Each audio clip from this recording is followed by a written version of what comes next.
Good morning. आज हम लोग पढ़ेंगे रेखाएं और कोण, चैप्टर 6 है। ठीक है, अब देखिए सबसे पहले हम इसमें रेखा के बारे में जानेंगे। रेखा होता क्या है? ठीक है, रेखा वो होता है जिसको दोनों तरफ अनंत रूप से हम लोग बढ़ा सकते हैं। ठीक है, जिसको हम लोग दोनों तरफ से अनंत रूप से बढ़ा सकते हैं, हम लोग रेखा करते हैं। जैसे मान लीजिए ए है और ये बी है, इसको अगर हमको दिखाना हो तो क्या दिखाएंगे? ए बी पे ऐसे लगा देंगे तो हम समझ जाएंगे ये क्या है? रेखा है। रेखा को दोनों तरफ अनंत रूप से बढ़ा सकते हैं, हम लोग रेखा करते हैं। ठीक है, रेखाखंड क्या होता है?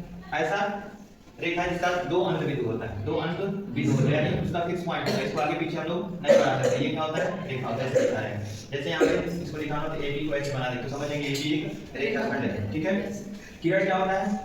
रेखा का वह भाग है जिसका एक अंत बिंदु होता है, एक अंत यानी कि स्टार्टिंग पॉइंट होता है लेकिन एंडिंग पॉइंट नहीं होता है, तो हम लोग क्या कहते हैं? किरण कहते हैं। किरण कहते हैं। ठीक है, किरण एक तरफ हम लोग केवल तीर लगा करके दिखा देते हैं, ये क्या होता है? किरण होता है। ठीक है, अब चौथा चीज कोण। ठीक है, एक अंत बिंदु से दो किरण निकलते हैं। ठीक है, एक इधर और एक इधर। ठीक है, इस यहाँ पे ये क्या बनता है? कोण बनता है। इसे हम लोग क्या कहेंगे? कोण कहेंगे। ठीक है, इस चैप्टर में हम ये सारी चीजें डिस्कस करेंगे। ठीक है, अब आगे हम लोग देखेंगे कोणों के प्रकार। ये मिटा दो ना। Yes sir. इसमें हम लोग देखेंगे कोणों के प्रकार। कोणों के प्रकार। कोण कितने प्रकार के होते हैं? आइए देखते हैं। पहला जो है, पहला क्या होता है? न्यून कोण होता है। पहला क्या होता है? न्यून कोण होता है। न्यून कोण। ठीक है, ऐसा कोण जो 0 अंश से बड़ा हो, 0 अंश से बड़ा हो लेकिन 90 अंश से छोटा हो, उसे हम लोग क्या कहेंगे? न्यून कोण कहेंगे। जैसे यहाँ पे मैं एक बना देता हूँ, यहाँ पे ऐसे मैंने बना दिया। ठीक है, इसका नाम हमने x रख दिया। ठीक है, इस तरह के कोण जो लिखेंगे वो क्या होंगे? 0 अंश से बड़ा, 90 अंश से छोटा होना चाहिए, उसे हम लोग क्या कहेंगे? न्यून कोण। ठीक है, समझ में आ गया? अब दूसरा चीज हम लोग देखेंगे इसमें, दूसरी चीज है समकोण। क्या चीज? समकोण। समकोण। समकोण जैसे मान लीजिए ऐसा कोण जिसका कोण कितने अंश का हो? 90 अंश, वो क्या कहलाएगा? समकोण। ठीक है, जो 90 अंश के बराबर होगा उसे हम लोग समकोण कहेंगे। ठीक है, यहाँ से कोई दिक्कत किसी को? No sir. अगला होता है तीसरा नंबर अधिक कोण। क्या होता है? अधिक कोण। देखिए अधिक कोण कैसा दिखेगा आपका? यहाँ पे उसका भी फिगर में बना देता हूँ अधिक कोण का।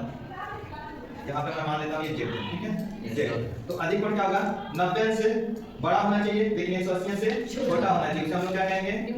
अधिक कोण बोलेंगे। क्या बोलेंगे? अधिक कोण। ठीक है, यस सर। यानी 90 से बड़ा 180 से छोटा होना चाहिए, उसे हम लोग अधिक कोण बोलेंगे। अगला चौथा होता है ऋजु कोण। क्या होता है? ऋजु कोण। ऋजु कोण होता है। ऋजु कोण। ऋजु कोण देखिए क्या होता है? ऐसा कोण जो 180 अंश का होता है, यानी सीधी रेखा पे जो कोण बनता है उसे हम लोग क्या कहते हैं? ऋजु कोण बोलते हैं। क्या बोलते हैं? ऋजु कोण। ये मान लीजिए यस है, ये ऋजु कोण हो गया। ठीक है, अगला होता है प्रतिवर्ती कोण। लास्ट में पांचवा प्रतिवर्ती कोण। प्रतिवर्ती कोण। ठीक है, अब देखिए प्रतिवर्ती कोण क्या होता है?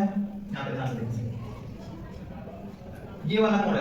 ठीक है, ये वाला कोण प्रतिवर्ती कोण होता है आपका। ये मान लीजिए t है आपका। Yes sir. तो 180 अंश से बड़ा होना चाहिए, 180 अंश से बड़ा लेकिन 360 अंश से छोटा होना चाहिए, उसे हम लोग क्या बोलेंगे? प्रतिवर्ती कोण। मान लीजिए t है तो ये क्या हो गया?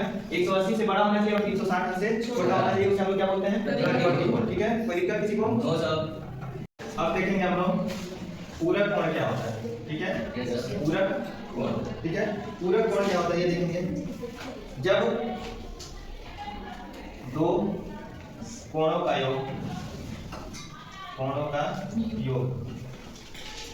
90 अंश हो,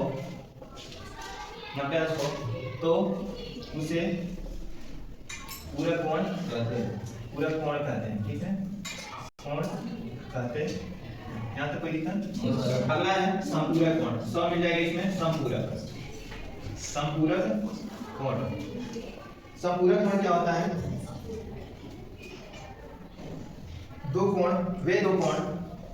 वे दो कोण जिनका योग 180 हो, उसे क्या बोलेंगे? संपूरक कोण बोलेंगे। उसे हम लोग संपूरक कोण कहते हैं। कोई दिक्कत यहाँ है ना? अब आ जाइए शीर्षाभिमुख कोण एक होता है, वो भी देख लीजिए। शीर्षाभिमुख कोण। शीर्षाभिमुख कोण।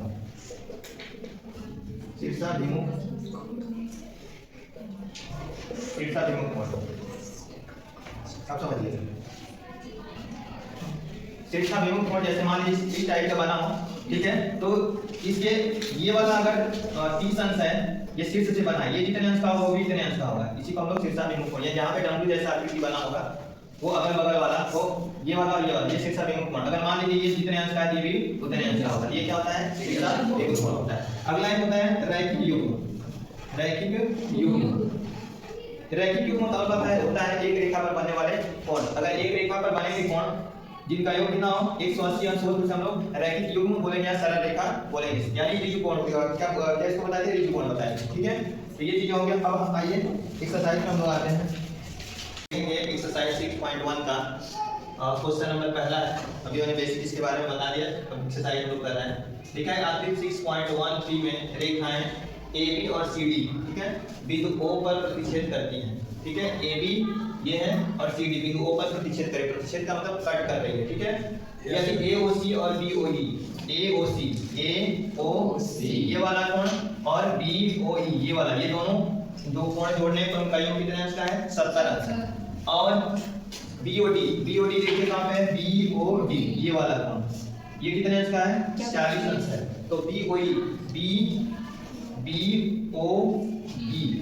ये पूरा हमको कोण दिखाना, BOE प्रतिवर्ती कोण, BOE निकालना है। और प्रतिवर्ती कोण